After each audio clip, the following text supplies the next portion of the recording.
اعوذ باللہ من الشیطان الرجیم بسم اللہ الرحمن الرحیم یا ایہا الذین آمنوا انفقوا مما رزقناکم من قبل ان یأتی یوم لا بیع فیہ ولا خلة ولا شفاعہ والکافرون هم الظالمون۔ سورۃ البقرہ کا چوتھا حصہ انفاق کے بیان میں ہے۔ ان چاروں حصوں میں ربط یہ ہے کہ توحید بنیادی مقصد ہے۔ رسالت کا مسئلہ اس لیے بیان ہوتا ہے کہ رسول اللہ صلی اللہ علیہ وسلم مبین توحید ہے۔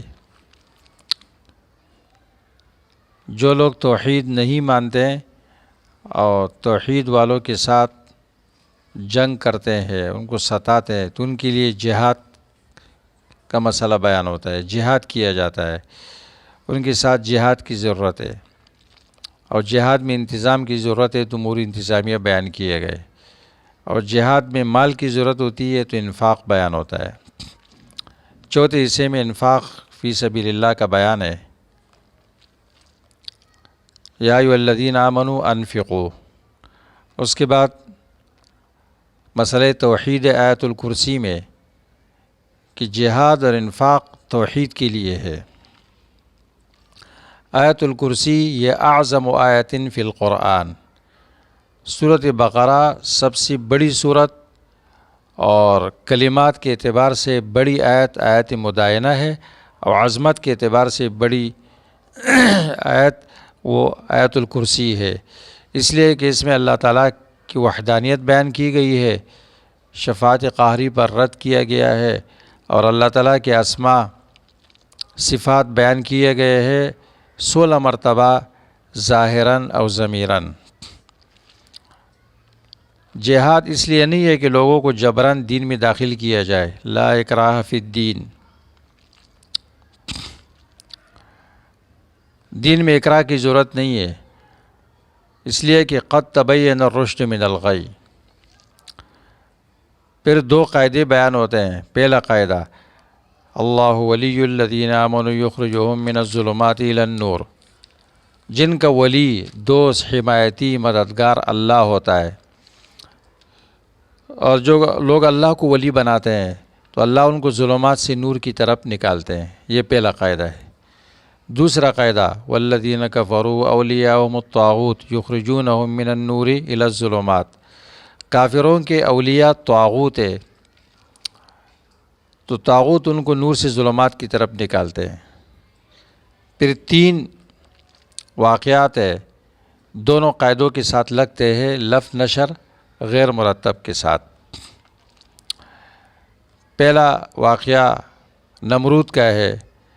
دیکھو، نمرود کا ولی طاغوت تھا، ابراہیم علیہ السلام نے اس کو دعوت دی، لیکن طاغوت نے نمرود کو ظلمات سے نور سے ظلمات کی طرف نکالا، اور اس نے خدائی کا دعویٰ کیا، ابراہیم علیہ السلام کی دعوت کو ٹھکرایا۔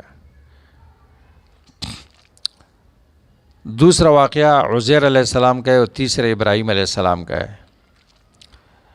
اس کا تعلق پہلے قاعدے کے ساتھ ہے کہ جن کا ولی اللہ ہوتا ہے، تو دیکھو عزیر علیہ السلام، ابراہیم علیہ السلام کا ولی اللہ تھا، تو اللہ نے ان کو علم الیقین سے عین الیقین اور حق الیقین کی طرف نکالا۔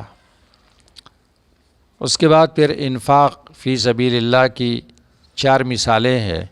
2 مثالیں انفاق مقبول کی ہے اور 2 مردود کی ہے۔ پہلی اور تیسری انفاق مقبول کی ہے، اور دوسری اور چوتھی انفاق مردود کی ہے، اور انفاق کے شرائط بیان کیے گئے، اموالہم، مال اپنا ہو۔ نمبر 2 فی سبیل اللہ، اعلاء کلمت اللہ کے لیے خرچ کیا جائے۔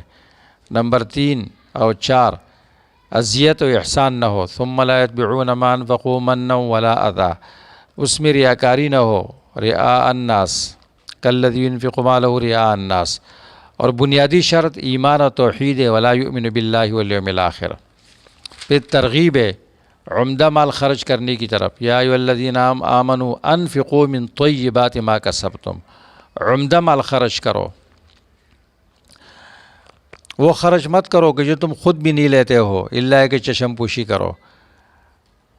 وَاعْلَمُوا أَنَّ اللَّهَ غَنِيٌّ حَمِيدٌ، یہ خوب سمجھ لو اللہ تمہارے صدقات سے بے حاجت ہے، اس کا فائدہ تمہیں ملے گا۔ شیطان کا وسوسہ، اس کا جواب، شیطان یعدکم الفقر ویأمرکم بالفحشاء، شیطان تمہیں فقر سے ڈراتا ہے، بخل کا حکم دیتا ہے۔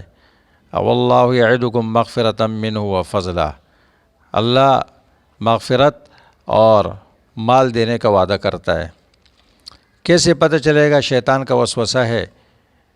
اس کے لیے علم چاہیے، قرآن کا علم۔ یؤتی الحکمۃ من یشاء ومن یؤت الحکمۃ فقد اوتی خیرا کثیرا، حکمت فہم قرآن، جس کو قرآن کا علم دیا گیا، فہم دیا گیا، اس کو خیر کثیر دیا گیا۔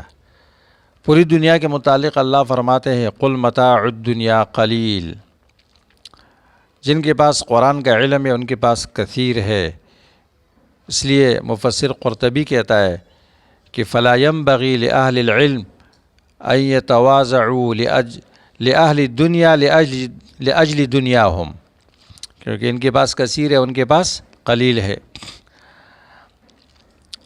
نظر مطلق کی ترغیب ہے، وما انفقتم من نفقۃ او نذرتم من نذر فإن اللہ یعلمہ۔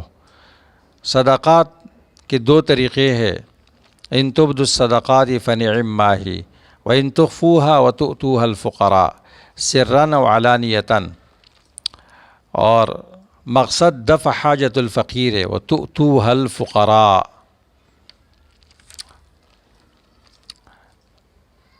پیغمبر علیہ السلام کو تسلی ہے، لیس علیک ہداہم، ہدایت کی توفیق آپ کے ہاتھ میں نہیں ہے۔ مصارف صدقات کا بیان ہے للفقراء، صدقات کس کے لیے ہے؟ فقراء۔ فقراء کون ہے؟ محصور فی سبیل اللہ، لا یستطیعون ضربا، طالب علم ہے، مجاہد ہے، دین کے کام میں مصروف ہے، کسی سے مانگتا نہیں ہے، حالات سے بے خبر آدمی یہ گمان کرتا ہے کہ یہ مستغنی، یہ غنی ہے، مالدار ہے۔ یحسبهم الجاہل اغنیاء من التعفف تعرفهم بسیماهم لا یسألون الناس الحافا۔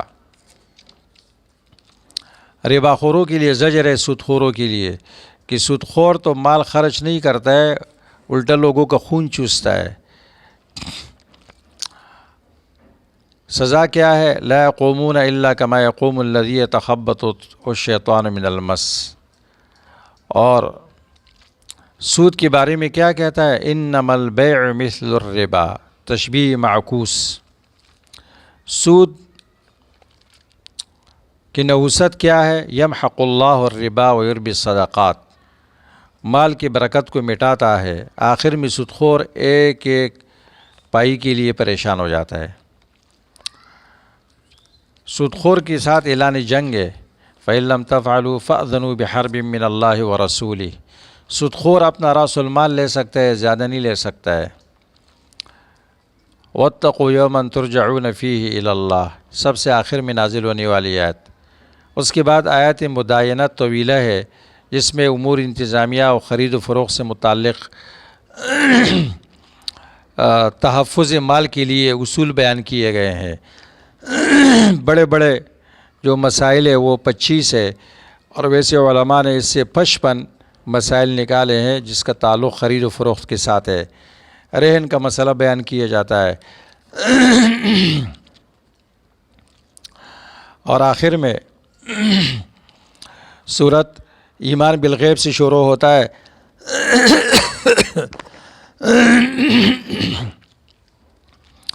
الذین یؤمنون بالغیب، اور ایمان بالغیب پر ختم ہوتا ہے۔ آمن الرسول بما انزل الیہ من ربہ والمؤمنون۔ آخر میں دعا کی تعلیم ہے، بیچ میں جملہ معترضہ لا یکلف اللہ نفسا الا وسعہا، کہ جو کچھ اس صورت میں بیان کیا گیا ہے یہ انسان کی بس میں ہے، اور اللہ تعالیٰ طاقت سے بڑھ کر کسی کو مکلف نہیں بناتا ہے۔ آخر میں دعا کی تعلیم ہے، اور صورت نصرت پر ختم ہوتی ہے۔ صورت کا حاصل یہ ہوا کہ اے مسلمانوں، دینی دنیاوی لحاظ سے منظم ہو جاؤ اور اپنی شریعت پر عمل کرو، اور یہود نصارہ سے ہر چیز میں الگ تلگ رہو، حتیٰ کہ اصطلاحات میں بھی تاکہ تم اس کے اہل بن سکو لتکونوا شہداء علی الناس، کہ امتوں کے خلاف گواہی دینے کے اہل بن سکو، اور پھر رسول تمہارا تزکیہ کرے، وَيَكُونَ الرَّسُولُ عَلَيْكُمْ شَهِيدًا۔ یہ صورت کے چاروں حصوں کا تفصیلی خلاصہ بیان کیا گیا۔ اس کے بعد ہم اس صورت کے اندر جو فوائد ہے، لطائف ہے، خصائص ہے، وہ بیان کریں گے انشاءاللہ، اور اس کے ساتھ